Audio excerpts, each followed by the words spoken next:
Thank you very much. Thank you. Here's the South Pass crowd over here. People I'm going to impress in just a minute. So, let's hear it for your last comedian, Mark Fernandez, ladies and gentlemen. He is very good in bed. I don't know what he's complaining about, but he's just as good as the black guys. There you go, Filipinos. All right. Click it and ticket. That's Filipino foreplay. All right, so, so anybody here have tattoos? Any tattoos here tonight? No, Mary Crane's covered, but anybody else have tattoos? I don't think you should be able to get a tattoo until you're at least 30, at least. Because if I got my tattoo when I was 18, right here it had the word boogie, right here. And under boogie, Rhoda from Mary Tyler Moore. Don't judge, my friends, don't judge, all right? Who better to get tattoos than old people, right here on your forearms? Here's all the medications I'm allergic to, ... Wait, why did I come in this room? Oh yeah, Matlock's on.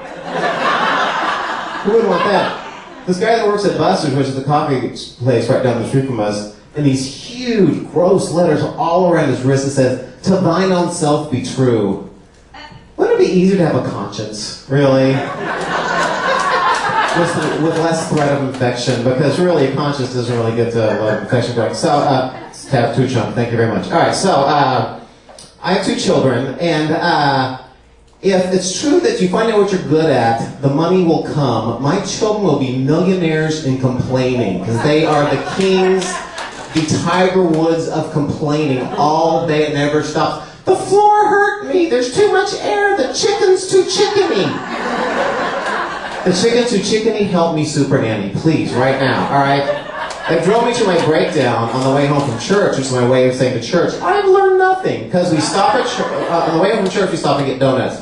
My daughter wanted a chocolate donut. My son wanted a sugar donut. I go back to the car with the donuts, and my daughter's like, I want a chocolate glazed donut, not chocolate. I hate this donut. And my son's like, the sugar touched my chocolate. I hate this donut. And I just lost it. And I said, that's it. Nobody ever gets any donuts ever again. And I shoved 2 donuts in my mouth at the same time. Which is not fun unless you have a hinge for a throat. All right? And I couldn't stop myself. I'm just like, and I start to choke because you can't simultaneously binge and berate, okay? So I spit the donuts out the Escalade next to us. My son's like, Daddy, would Jesus do that with a donut? And I'm like, I can hit you from here, which is in Ecclesiastes. So, it's a big, beautiful circle of life, my friends. So, my kids each have a cat, and they're very good with their cats, but then I walk in one day and they're racing the cats up the screen. They were like Kitty X Games, and the finish line looks like a hanging the baby poster, you know, and I started to get mad at them when I think about what I did with a cat when I was their age. And here's what I did. I took a shower with a cat. In the history of bad decisions, my friends, that's what I got to do with Vietnam, and Paula Abdul saying, bye, American Idol, I'm going full-time crazy, all right? That was a bad decision. Here's my thinking. Hey, it would be fun to take a shower with an animal who professionally hates water. That's all I do. Look at my calling card. Look at the website. That's all I do is hate water. Who want the circumcision from an angry Siamese named Snowball? Nobody, all right? But there's my mother, who lives for her cats. My mother was recently considering a liver transplant for her cat to the tune of $10,000. Do you know how many cats you could buy for $10,000? 10,000, ladies and gentlemen. Check the NASDAQ, at least. All right? 10,000. My mother sends me a stack of photographs every month. What could be so important she needs to send these to me? It's kitties in baskets, ladies and gentlemen. Kitties in baskets. It's graphic, it's shocking. Look away if you must. But it's kitties in baskets. What could the next picture be? Another damn cat, another damn basket.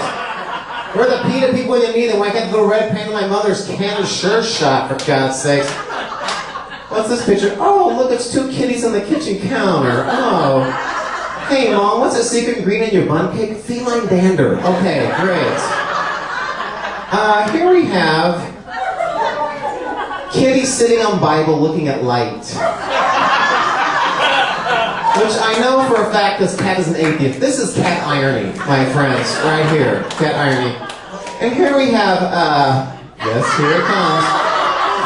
Kitty and Puppy on bet together, genitalia up, which can only mean one thing.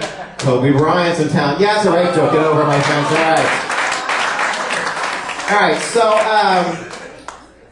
Recently, my computer died with everything on it. I lost everything. I lost 2 screenplays. I lost all my design work. I felt more impotent than I usually feel, which is a lot. All right. And what do when your life is over? You go to the Museum of Tolerance, my friends. That's what I did. The Museum of Tolerance. My daughter had a special credit report with the Museum of Tolerance.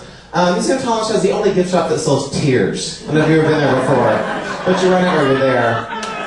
I got the biggest laugh in the elevator at the Museum of Tolerance, and that is a tough room, my friends. All right, that is a tough room. This kid goes, "What floor are we at?" And the strange woman goes off, "I hate it when people put dangling participles at the end of the sentence. You don't need to act at the end of the sentence. I hate that. I hate that." And for the back of the elevator, I said, "Tolerance." Huge laugh, my friends. Huge laugh. I gotta go back in the next elevator. I did that well in that elevator. All right. And everyone leaves. It's just her and me, and she goes, "Don't you hate English majors?" And I'm like, "Yes, that is a racism we can all agree on." All right, go back to the law firm. So here's my final thing. My favorite thing to do is to make myself feel worse about myself, and the way I do that is comparing myself to Bill Gates, richest man in America, Microsoft creator. So here's Bill Gates here for advance of comparative study. So here we go.